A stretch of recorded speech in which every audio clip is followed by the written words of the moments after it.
हर हर महादेव, श्री शिवाय नमस्तुभ्यम।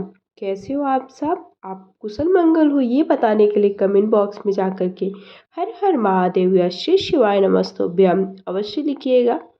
तो श्रावण का पवित्र महीना चल रहा है, तो श्रावण में जब भी आप कोई भी उपाय करने जा रहे हैं, सबसे पहले हमें पूरे श्रावण में हरी चूड़ियों का विशेष महत्व है, क्योंकि जीवन में आपकी खुशहाली बनी रहे, इसलिए हमें हरी चूड़ियों का प्रयोग अवश्य करना चाहिए। लेकिन जब भी हम शिवालय या मंदिर में जाएं, अगर हम दिन भर प्रत्येक दिन नहीं पहन पा रहे हैं, तो श्रावण में जब भी हम किसी शिवालय या मंदिर में जा रहे हैं पूजन के लिए या कोई खास उपाय कर रहे हैं, तब हमें हरी चूड़ियों का प्रयोग अवश्य करना है। हाथों में हरी चूड़ियाँ आप जितनी पहन सको, 2 4 6 जितनी पहन सकते हो। ऐसा नहीं है कि बिल्कुल आपको हाथ भर के पहनना है, जितनी आप पहन सकते हो उतनी ज़रूर पहन के जाइएगा। अब मैं शिव पुराण की कथा के अनुसार कुछ उपाय गुरु जी की कथा से सुन करके आपको कुछ उपाय बता रही हूँ, जो कि 9 अगस्त के बुधवार के दिन के उपाय बता रही हूँ। तो अगर आप सबको वीडियो पसंद आता है तो वीडियो को लाइक शेयर करके चैनल को सब्सक्राइब करना बिल्कुल भी ना भूलें। तो पहला उपाय है, हमें इसके लिए क्या क्या लेना है। 2 लोटा जल लेना है। अगर आपके तांबे के 2 लोटे मिल हैं आपके पास तो ठीक है, नहीं है तो आप मिट्टी का या फिर जो भी आपके पास लोटा है स्टील का, वो लोटा ले सकते हो। इसके लिए हमें 2 लोटा जल लेना है और कनेर का पुष्प लेना है। हो सके तो कनेर के पुष्प, वैसे गुरुजी ने तो एक ही कनेर के पुष्प का उपाय बताया है कि हमें एक ही पुष्प का प्रयोग करना है, लेकिन अगर आप के पास और मिल जाते हैं, मतलब 11 21 100 200 जितने कनेर के पुष्प आपको मिल जाते उतने कनेर के पुष्प आप ले सकते हैं। एक पुष्प से भी इस प्रयोग को कर सकते हैं। अब आपको क्या करना है, जब भी आप किसी भी उपाय को करने जाना है तो हमें लोटे में जल अपने घर से ही भर के ले जाना है, कहीं और से नहीं लेना है। तभी हमारा पूर्ण फल प्राप्त होगा। जब ही हम कोई भी मनोकामना है वो हमारी पूर्ण होगी, जब हम अपने घर से ही लोटे का जल ले जाएंगे। खाली लोटा नहीं लेके जाना है। अब हमें क्या करना है, 2 लोटा जल कनेर के पुष्प लेकर के पहुंच जाना है शिव मंदिर में। तो सबसे पहले हमें लोटे के जल का प्रयोग करना है, उसके बाद हमें इसका उपाय करना है। तो सबसे पहले हम 2 लोटा जल ले लिए, पहुंच गए शिव मंदिर में।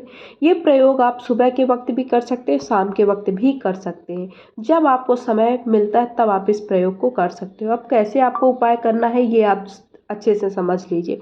वीडियो अधूरा मत देखें, अधूरा देखेंगे अधूरा ज्ञान प्राप्त करेंगे और कहेंगे मेरी मनोकामना पूर्ण नहीं हुई, मेरा ये सिद्ध नहीं हुआ, मुझे ऐसा नहीं हुआ। ऐसा मत करिएगा।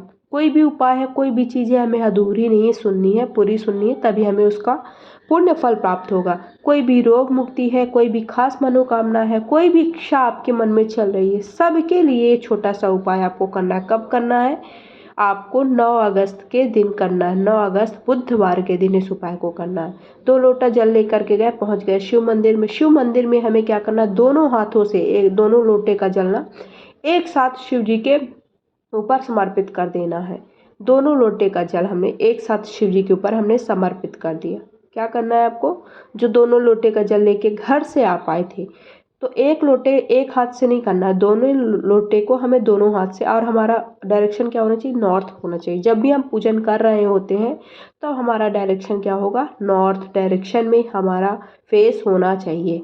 तो हम शिव मंदिर में गए, दोनों लोटे का जल हमने शिव जी पर समर्पित कर दिया।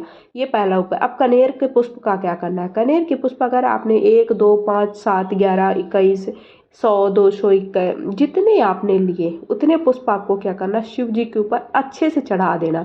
चढ़ा देना मतलब उनका श्रृंगार कर देना है। ये नहीं देखना कि कौन सी दिशा में क्या हमने पुष्प समर्पित किया है, उसका दिशा कहाँ होनी चाहिए, उसका वो सी इधर किया उधर किया, ऐसा कुछ नहीं है। हमें जो पुष्प हमने लिए हैं वो पूरे कनेर के पुष्प से शिव जी को, जो पूरा वो है ना शिवलिंग है, पूरी शिवलिंग को हमें क्या करना है, अच्छे से उनको मतलब सजा देना, उनका श्रृंगार कर देना उस कनेर पुष्प से। और वो श्रृंगार करते समय हमें 11 21 जितने बार हो सके शिव जी का नाम लेते जाना है, श्री शिवाय नमस्तुभ्यम मंत्र का जाप करते जाना है और अच्छे से ऐसे शिव जी के ऊपर चढ़ाते जाना है। 1 2 4 पूरे जलाधारी में, पूरे सब जगह हमें शिव जी की जलाधारी में वो शिव जो हमने कनेर के पुष्प लिए हैं वो कनेर पुष्प चढ़ाते जाइए। श्री शिवाय नमस्तुभ्यम मंत्र का ये जाप करते जाइए। कम से कम 11 या 21 बार उनका जाप करें। जो भी मनोकामना है वो पूर्ण करने के लिए शिव जी से प्रार्थना करें। अगला उपाय है हमारा 1 लोटा जल और 5 बेलपत्री का उपाय है। ये भी हमें बुधवार के दिन ही करना है, 9 अगस्त के दिन ही करना है इस उपाय को भी। अब हमें क्या करना है, 1 लोटा जल लेना है इसमें। 1 लोटा जल कहाँ से लेना है, आपको अपने घर से ही लेकर के जाना है ये लोटे का जल। जहाँ से आप अपना पेयजल अपने प्रयोग में लाते हो, वहीं से वो 1 लोटा जल लेना है। 5 बेलपत्र लेनी, बेलपत्री ऐसी लेनी खंडित नहीं होनी चाहिए, कहीं से टूटी फूटी नहीं होनी चाहिए, फटी नहीं होनी चाहिए, छिद्र नहीं होने चाहिए उनमें कि कहीं पे भी छिद्र है, कहीं से भी थोड़ी बहुत भी खंडित है। तो हमें ऐसे बेलपत्र नहीं लेनी है, ऐसी बेलपत्र लेनी जो खंडित ना हो। कितनी लेनी, 5 बेलपत्र लेनी है। 5 बेलपत्र ले लिए, 1 लोटा जल ले लिए, पहुँच गए शिव जी के मंदिर में। ये भी प्रयोग आप सुबह के वक्त कर सकते हो, या फिर आपको किसी कारणवश समय नहीं मिल पाता तो आप प्रदोष काल में भी कर सकते हो। और एक बात और, अगर आपको बेलपत्र नहीं मिल पाती है कि अब हमें 5 बेलपत्र नहीं मिल पा रही हैं, तो हम क्या करें। हम जब शिव मंदिर में जाएंगे ना, तो उनके ऊपर पहले से आप सब देखते हैं कि बेलपत्र या कनेर का पुष्प का भी प्रयोग ऐसे ही कर सकते हैं। तो हमें बेलपत्र वहाँ पर चढ़ी रहती है, उन्हें धो लीजिए, स्वच्छ कर लीजिए, उनसे भी आप इस प्रयोग को कर सकते हैं। अब उनको क्या करना है, उनकी जलाधारी में आप जानते हैं कौन कौन सी जगह कहाँ होती है। अब देखिए स्क्रीन पर आप सबको मैं एक फ़ोटो दिखा रही हूँ, जिस पर दिख रहा है कि कौन सा जगह किसकी होती है। तो आपको वो लोटा वाला जल ले लेना है और बेलपत्र ले लेनी, एक एक की संख्या में अर्पित करते जाना है।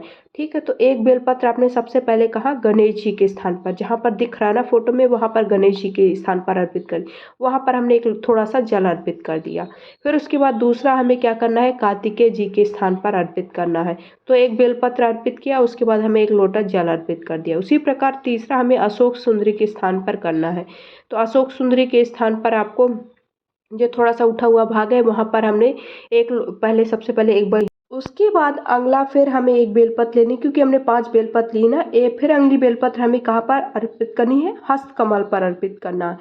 और 1 लोटा जो जल लिया उससे थोड़ा सा जल अर्पित कर देना। उसी प्रकार हमें फिर शिवलिंग के ऊपर एक बेलपत्र और 1 लोटा जो जल लिया उससे थोड़ा जल अर्पित कर देना है। और जब हम ये बेलपत्र अर्पित करेंगे तो हमें इस बात का ध्यान रखना है कि बेलपत्र का साइड क्या होनी चाहिए। साइड मतलब बेलपत्र जो चिकना भाग है वो शिवलिंग से स्पर्श होना चाहिए। जो चिकना भाग है, ध्यान से देखिएगा, जो चिकना भाग है वो शिवलिंग से के ऊपर छुआ हुआ होना चाहिए, और जो खुरदुरा भाग है वो ऊपर की तरफ होना चाहिए। और जो पत्ती है, वो बेलपत्र की पत्ती है, वो शिव जी के ऊपर उस साइड होनी चाहिए। और जलाधारी जो है, जलाधारी के साइड पर उसकी डंडी होनी चाहिए। तो इस तरह से हम हमें ये दोनों उपाय बुधवार के दिन करना है। अगर आप सबको वीडियो पसंद आए तो लाइक शेयर करके चैनल को सब्सक्राइब करें। कमेंट बॉक्स में जाकर के हर हर महादेव श्री शिवाय नमस्तुभ्याम जो आप सबको समझ में आए वो अवश्य लिखिएगा। और उसके साथ साथ आप मुझे इंस्टा पे फॉलो कर सकते हैं, इंस्टा की आईडी स्क्रीन पर मेंशन कर दूंगी। तो हर दिन के प्रत्येक दिन के मैं उपाय आप सबके लिए लाती हूँ। वीडियो कैसा लगता है ज़रूर बताया करिए।